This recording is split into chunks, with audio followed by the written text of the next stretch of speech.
Welcome to the Alice Cooper Iceberg. Yes, you heard that right. I looked around YouTube and saw that this was not a thing, so I was like, all right, fuck it. I guess I'll don the armor and wave the flag and storm the field in honor of Alice Cooper by making an iceberg. I had a lot of fun with this. I'm sure there are things in various tiers that can move up or move down, but for the most part, all I hope is that you guys enjoy this and perhaps learn something new from this. So, all right, guys, without further ado, because people spend way too much time in the intro on such videos, let us get started with the Alice Cooper iceberg.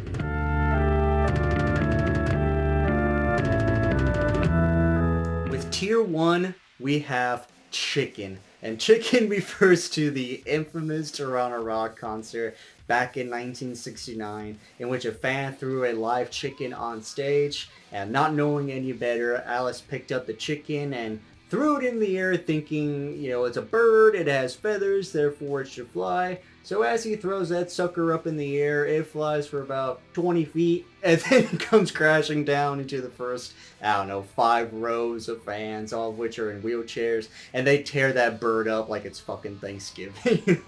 Cue the next day, you got all these newspapers and media saying that Alice Cooper is a chicken murderer. So all this sensationalism that they're conjuring up definitely helped propel the band into notoriety.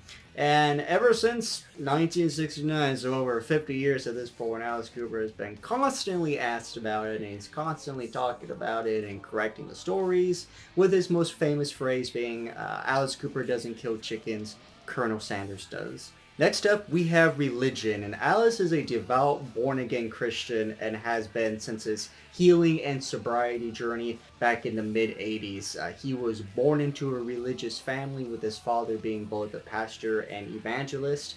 His wife Cheryl is also a Christian, and her father was a pastor too. With Wayne's World, this is one of Alice's most famous cameos in which he portrayed himself in the movie, and as Wayne and Garth go backstage to meet both Alice and the band, they start talking to him, and as the story goes, Alice kind of forgot most of his lines, it seemed to be very rushed, so he wasn't able to acquire a lot of the notes. So a lot of improvisation came in, which just made it all the more hilarious.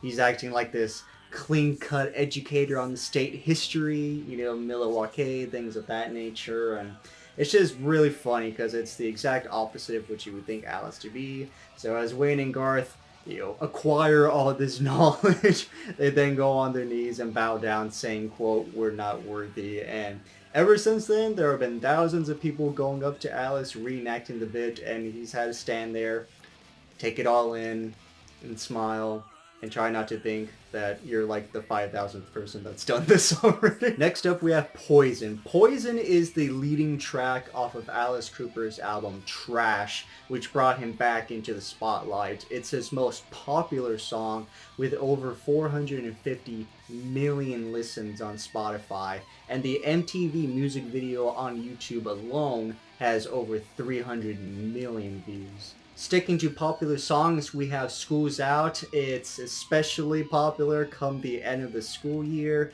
and on Spotify it has almost 200 million listens and is a concert staple. With shock rock, Alice is cemented as the godfather of shock rock due to his stage theatrics, props, visual sound, look, and overall concert structure.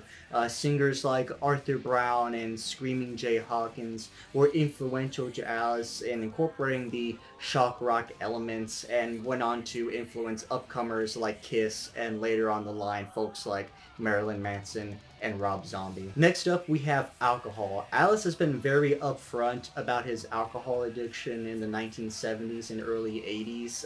He described himself as riding this golden buzz all the way through. He can consume lots and lots of alcohol, but he will never become a mean or slurred or hateful drunk. Just again, that golden buzz all the way through.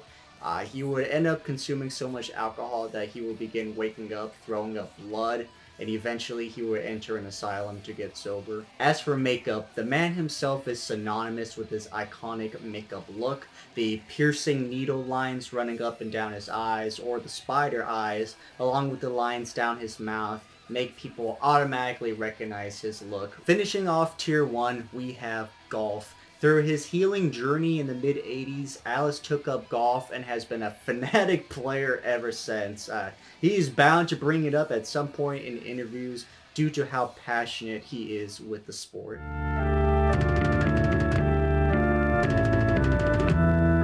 With tier 2, we start off with Vincent Price. Because of Alice Cooper's relation to horror, he became friends with the legendary Vincent Price and had Vincent perform a speaking role in the song Devil's Food off the album Welcome to My Nightmare. With the Hollywood Vampires, they are a band consisting of Alice, Johnny Depp, Joe Perry, Tommy Henriksen, and others, and they mostly cover rock songs of the 1960s and 70s, and have had many guests and musicians on their albums like Paul McCartney, Brian Johnson, Dave Grohl, and even the late Christopher Lee. With ballads, for as much of a rock and metal attribute people prescribe Alice, and for good reason, he has released multiple successful ballads such as Only Women Bleed, I Never Cry, You and Me, and How You Gonna See Me Now. And from 1989's Trash up to 2011's Welcome to My Nightmare,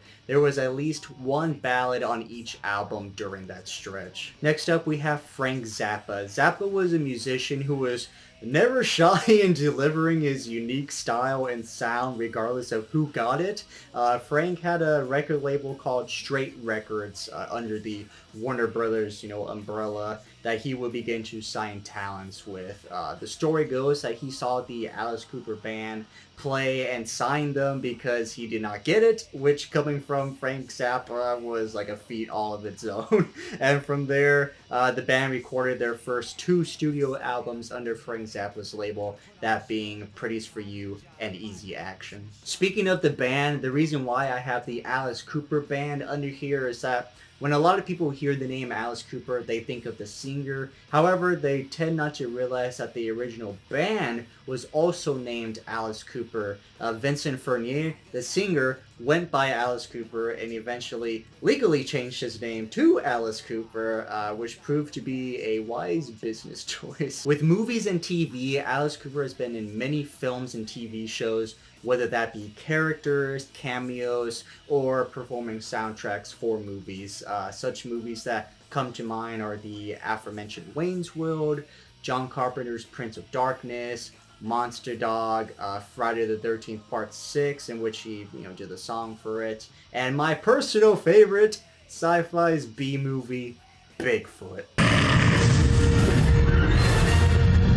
Oh, hell. Come on and get me! Come on!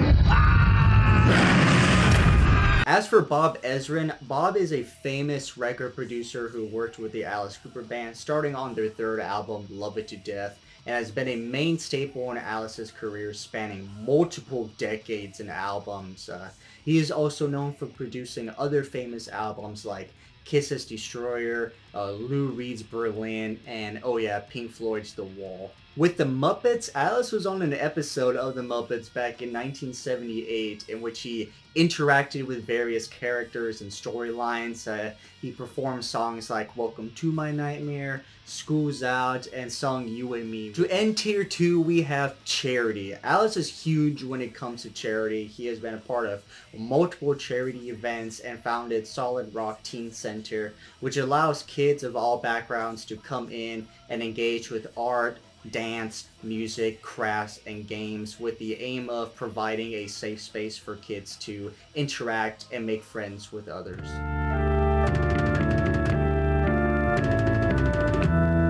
Starting off with tier 3, we have drugs. At the time when the album From the Inside was being made, Alice was introduced to cocaine and became addicted to it. He was on the drug from about 1979 up to 1983. When at that time he relapsed into alcoholism. Luckily, he was able to quit the drugs and alcohol and has been clean since '83. But the reason why I have drugs this far down is because it took until the Super Duper Alice Cooper documentary back in 2014 for Alice to confirm that he was at one point a drug addict.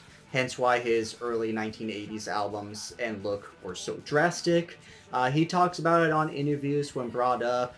but I still find plenty of people who don't even know about this because for decades, ever since 1983, the story up until the Super Duper documentary was that he just relapsed back into alcohol, and there was no mention of drugs or cocaine until 2014's documentary. Speaking of the early 80s albums, Alice and fans have called this era of new wave punk art rock albums of Special Forces, Zipper Catches Skin, and Dada as the blackout albums because Alice states he does not remember writing, recording, or touring those albums, though technically Special Forces was the only one of those three that had a tour.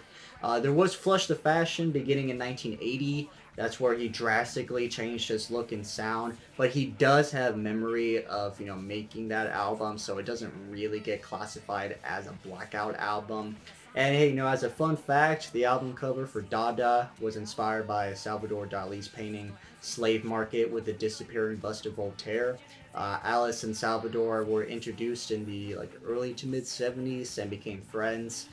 You would know of Dali's more famous works like The Persistence of Memory. With the Hollywood sign in 1978, the sign was in dire need of a complete rebuild, and to honor his friend Groucho Marx, who again they met up in the early 70s because of their connection to vaudeville, Alice Cooper decided to donate money to commission the third O in the Hollywood sign in honor of Groucho Marx. As for restaurant, Alice owned a restaurant in Phoenix, Arizona called Alice Cooperstown, a play on his name and Cooperstown, known for holding the Baseball Hall of Fame. And sadly, it closed after almost 20 years in business. As for Special Forces getup, I decided to keep the Special Forces look separated from the other, makeup pics that we had in Tier 1 because casual fans probably don't know the early 80s era, especially Alice's look. He was heavy into reading Soldier of Fortune and donned this militant drag look that in my opinion is easily Alice's creepiest form. With Kip Winger, before he made it big with his band Winger, he was actually in Alice's band during the late 80s thrash metal albums of Constrictor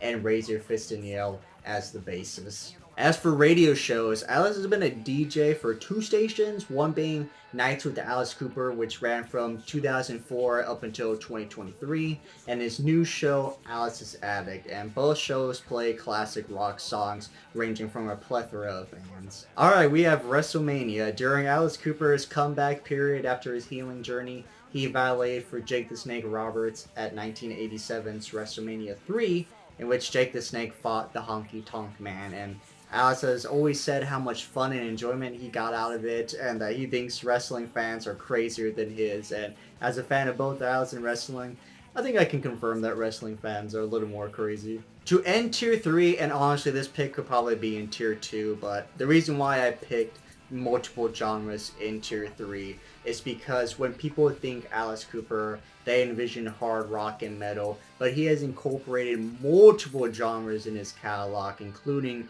new wave, punk, glam, alternative, pop rock, AOR, and even those first two studio albums, that being psychedelic.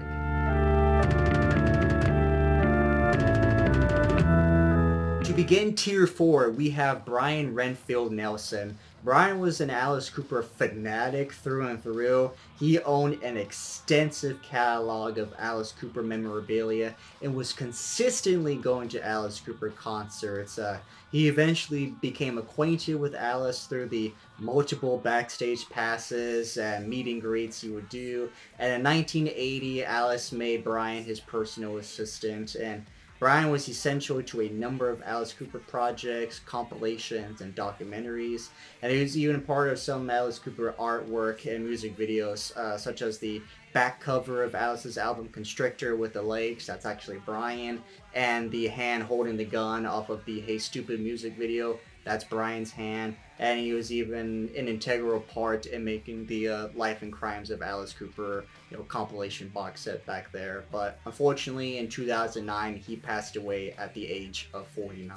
With Toronto, on August 19th, 1980, Alice no-showed a concert due to what he claimed to be an asthma attack, which erupted the 14,000 attendees into pure bedlam with a tremendous number of chairs being thrown around and just fights breaking out. Like, it's just pure mayhem. The police were called in as everything was in shambles.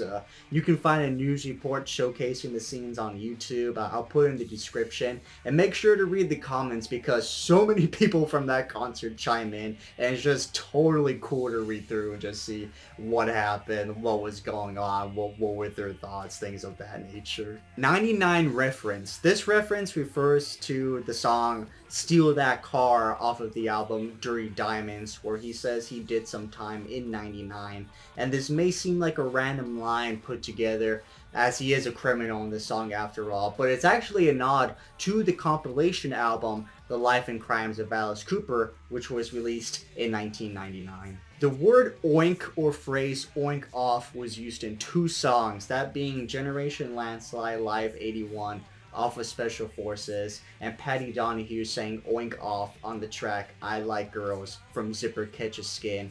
From what I gather through a commentary of the channel, oink or oink off used to be a term that Brian Renfield Nelson would use, which prompted Alice to incorporate it into those songs. As for the Night Shift was to be a follow-up of sorts to 2008's Along Came a Spider album, in which Alice was to play a creepy DJ playing fictitious songs from fictitious bands, and that there was supposed to be some sort of twist ending to it. 10 songs were written, but the idea was eventually scrapped as Alice went on to create Welcome to My Nightmare with Bob Ezrin returning. For the 2004 Olympics, a number of singers were part of the game's soundtrack, one of them being Alice Cooper, in which Alice worked with the rapper Exhibit for the song Stand, which will later be included as a bonus final track on the Dirty Diamonds album. With the teddy bear song on the back cover of Special Forces, you would see the title, Look at You Over There, Ripping the Sawdust from My Teddy Bear.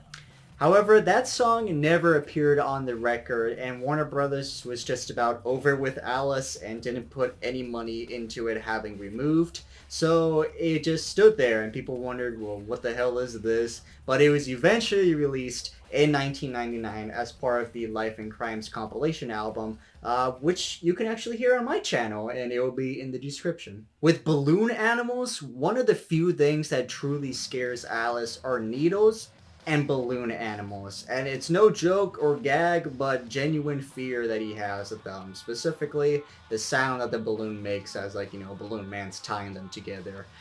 He was once a guest on James Corden's talk show, and yes, my sympathy for Alice, in which he stated his phobia, and then James Corden proceeded to be James Corden and brought out a balloon animal and was kind of taunting Alice with it. To finish tier 4, we have Kung Fu.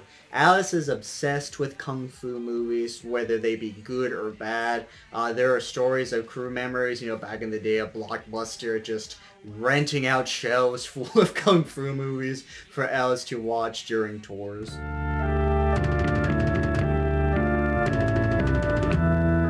With the final tier of the iceberg, this is where the insane psycho fan knowledge comes in. One of them being fake teeth. And due to Alice's cocaine addiction in the early 80s, Alice began to lose some teeth, in which he would later on have replaced. Galaxy Tour refers to the 1979 CBS promo in which Alice Cooper would host a children's entertainment show.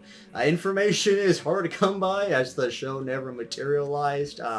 It's pretty weird to watch because none of the sound effects have been added, so there's just this weird absent ambiance. It's kind of creepy, but the cracked out sci-fi nature going on is quite intriguing. 1978 sobriety. According to a commenter on the channel whom I highly respect and believe him, during the King of Silver Screen Part 2 in 1978, this was actually the first time Alice was sober from either alcohol or drugs. With hair patch, this refers to the fact that on the back cover of Zipper Catches Skin and on the front cover in Constrictor, there is a patch of hair on his cheek that remains unshaven. And like I said, this is definitely that creepy side of the fan knowledge that we're in. Again, it's the final tier, folks. To finish the iceberg, we have the true chicken story.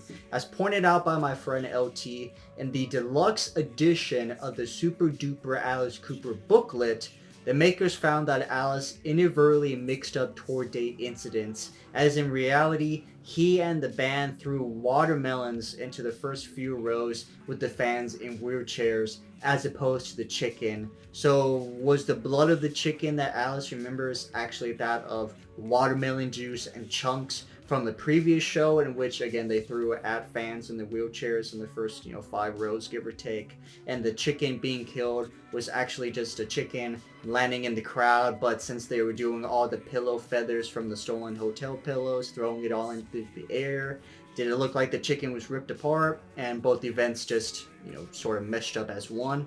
I don't know. World may never know, but it's definitely interesting to think about. Alright, there you go, the Alice Cooper Iceberg. Let me know what you guys think. Did you enjoy this? I'm sure there was probably 100 items that I could have put on here, but this is just what came to my mind when I was thinking about it, and of course, later on down the tiers, I really had to scratch and think my way through to input some things. But yeah, for the most part, I had pretty fun with this, and hopefully you did too. So let me know what you think, but otherwise, thank you so much for watching, and take care.